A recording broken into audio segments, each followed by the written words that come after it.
Welcome back to the channel. In this video I want to talk to you guys about something that's recently happened with a game called Total War 3 Kingdoms, but it's not just about this game.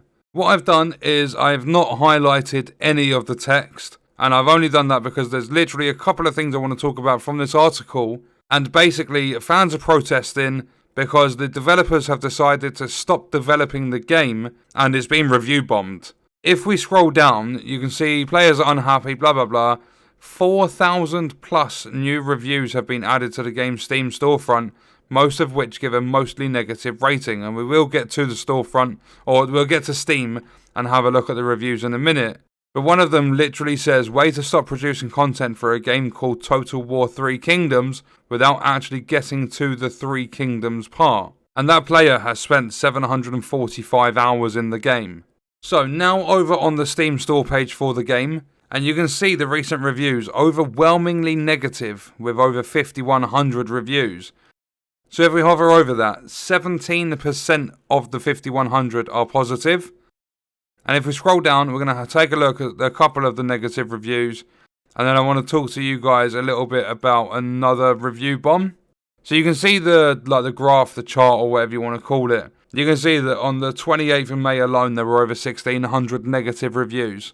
And I mean, you've got to be quite pissed if you go and you buy a game and it doesn't release the content it's supposed to. But if we scroll down and we have a look, I'd rather betray the fans than let the fans betray me. This is the one here. So, a way to stop producing content for a game without actually getting to the 3 Kingdoms. You also mentioned multiple times that you're going to be releasing a northern expansion. Guess that's down the toilet as well. Good job, CA, you absolute hacks. Can't wait to have to buy Total War 3 Kingdoms 2 in order to continue the story and receive faction updates that are needed. I'm sure you'll resell me all the first game's DLC because, money. 750 hours on record. And then we have another one over here with 60 hours on record. Don't buy, so many bugs. Combat sucks and no more support. This game's being abandoned. Game's unfinished, not completed. There's no 3 Kingdoms in a 3 Kingdoms game. They lied to the fan base. Devs are running from the battlefield. What a shameful display. Don't buy any game with Creative Assembly. They'll give up updating its game anytime. Even these games that are unfinished. Especially don't buy this one. No patch, no DLC, no trust. 3-0 Total War. Thanks for nothing, traitor. People are pissed with these developers. And rightfully so. I'm not saying that they shouldn't be annoyed with this. Because the game is called Total War 3 Kingdoms. They don't have 3 Kingdoms in the game. There's a lot of updates and stuff the game needs. And you can see overall it's a mostly positive sort of response. 76%. But by the roughly 10% of new reviews, that's gone down. That was way higher than 76. And this is a game that I've never personally played. I just saw the article on Twitter and thought I'd come and have a look. But I'm going to flip over to another tab because I want to talk about another review bomb. So, Tom Clancy's The Division 2 Warlords of New York. If you have a look at the user score from 1,525 ratings, there is a 0.7. That's based on the PC version of the game. And I don't think the Xbox and the PlayStation versions are much better. I think the highest it goes is maybe a 1.1 or something. Okay, I was a little bit wrong. PS4 1.1, and then Xbox has a 1.2. Critics gave it a fairly good review, but sometimes critics don't actually know the games or anything like that. And I mean, overall, if you are playing Warlords, you would just think that, okay, it's a decent expansion. So I'd say that the meta score based on the critics isn't too bad. But the user score, this was something that got review bombed. And the reason it got review bombed is just because of all the different changes. Everyone was having to grind again, literally start over, because they increased the level cap and you basically couldn't take your stuff with you. There was no way to upgrade its level. You had to find all of your stuff again. They changed the entire loot system. And there are other things as well, with players pointing out there's so many bugs and everything in the game. And bear in mind, Warlords in New York's been out for a long time. The reason I'm showing you this is because I want to ask that question. Is it actually worth review bombing a game? A lot of people will sit there and say boycott these developers. But then you come to realise that boycotting, if there's 10 million people playing a game, 9 million people leave, they've still got 1 million people playing, they're not going to care. what you have to think about is these are big companies that make hundreds of millions, sometimes billions on a game release. So after they get their initial sale, they're not going to care a lot of times. And not only that, as I've recently kind of come to terms with Outriders, is that they make their initial sales, and then a game that relies on being online only, so part of live service, it's actually more beneficial for the developers to get and publishers as well, to get the initial sale, make all the money off that, and then just don't care about retaining the player base, because obviously they have to pay to run these servers. So the lower amount of players on the servers means more net profit for them. Literally the only thing that's really going to make a difference would be to not buy the games at launch. Because when you give them the initial sale, that's you basically giving them a free pass and saying, look, I've given you the money, I've supported you, you can now bend me over whichever way you want and fuck me without lube, because it's been done. You can literally take my money and run, because that's exactly what happens with a lot of games. Look at Anthem, for example. They got all this money coming in, BioWare and EA.